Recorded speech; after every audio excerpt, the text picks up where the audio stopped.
So, you've finally beaten Hades. You've explored the depths of the Greek underworld. I'd say we know quite a bit by now, all things considered.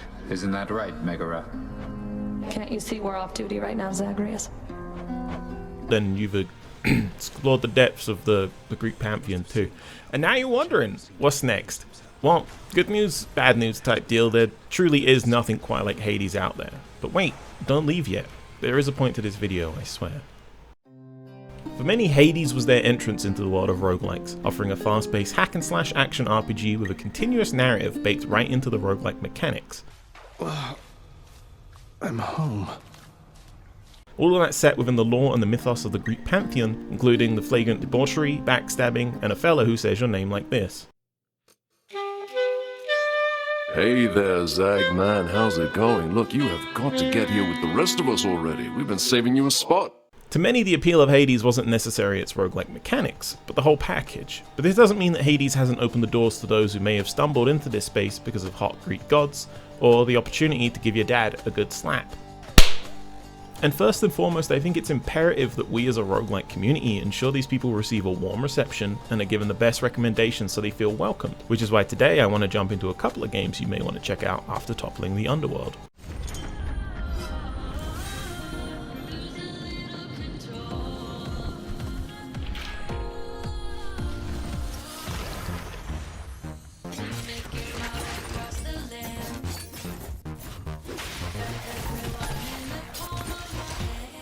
Boyfriend Dungeon launched in 2021, pitching itself as a dungeon crawler dating sim, dropping you to a new city full of potential partners and a cat. Each of these relationships forms a bond not just with the characters of your choice, but the weapons associated with them, as each of these characters also has a Sailor Scout magical ability to change their form into the weapon assigned to them. Hey. Well, hello.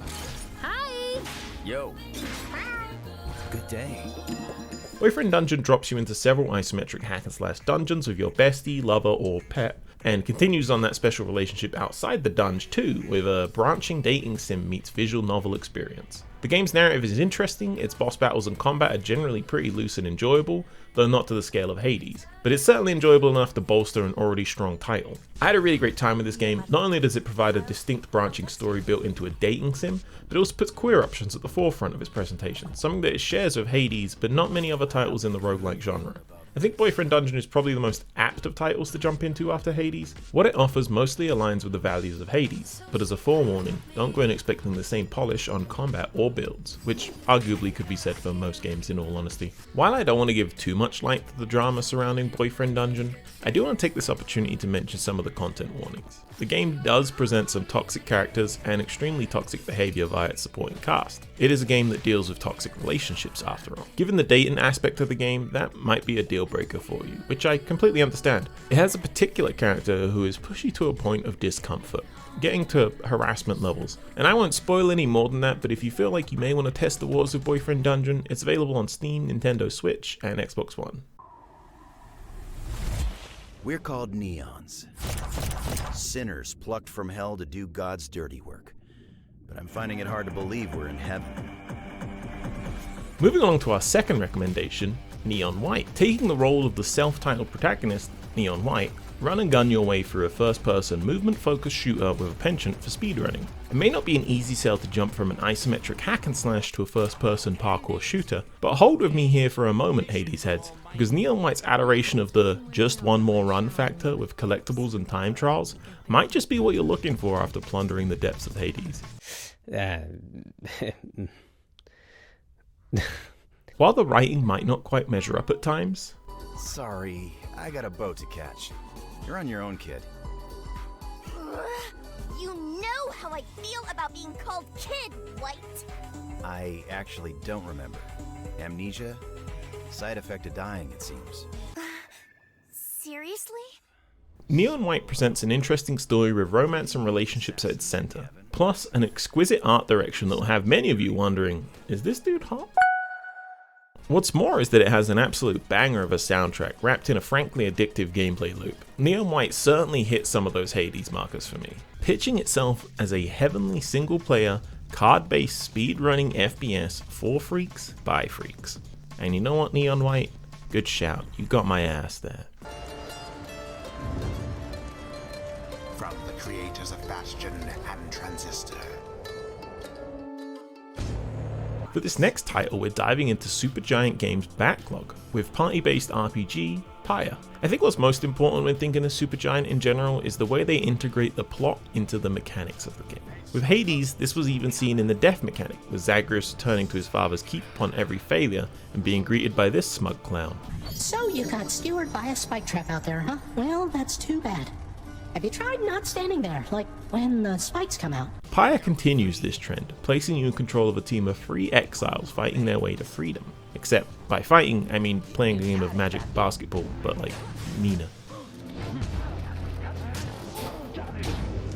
With a handful of characters to create your party from, Pyre offers a story-driven, exhilarating experience, all backed up by the fantastic art and soundtrack you would expect from Supergiant Games. Some may feel the experience dips off towards the latter half of the game, and while it's hard to deny that it doesn't have the polish or pinnacle that Hades has, it's still a great title in the Supergiant Games catalog, and it will certainly spark joy for many. I do want to give an honourable mention to Children of Mortar, which is a fantastic game regardless, but it shares with Hades its ties to storytelling through the lens of family, but within the mortal plane with mortal limitations. I really had a fun time with this one. While the combat is far more slow paced, it does offer several characters, all with individual gameplay style, spells, and more. What's most charming is that it introduces each of these new features, characters, and mechanics via the game's narrative. Dandy Ace also gets an honourable mention here too, but outside of its combat, which feels like a less polished Hades, there's not too much to uncover with this one, unless you love that Chris Angel mind freak aesthetic, in which case, hey, it's a tough job, but someone's got to be a fan of his, I guess. You might be coming out of this like, well, how about Hades 2, or Hey 2Es, or Hey D2? I don't want to break your heart, but Supergiant Games has a habit of never ever creating sequels. And while I'd love for that trend to break with Hades, given its absolute domination of the indie game market for the past few years, I wouldn't hold my breath, gang. I've got a survey here if you'd like to fill it out. No. I hope I've helped you find solace after finishing Hades and finding life just hard to go on without anymore. These suggestions should fill those gaps in your heart and your mind. But that's all for today, gang. I've been Slow Brewed, and as always, remember to live, laugh, and roguelike. Where do you think you are? Who do you think you're talking to? Nobody gets out of my domain, whether alive or dead.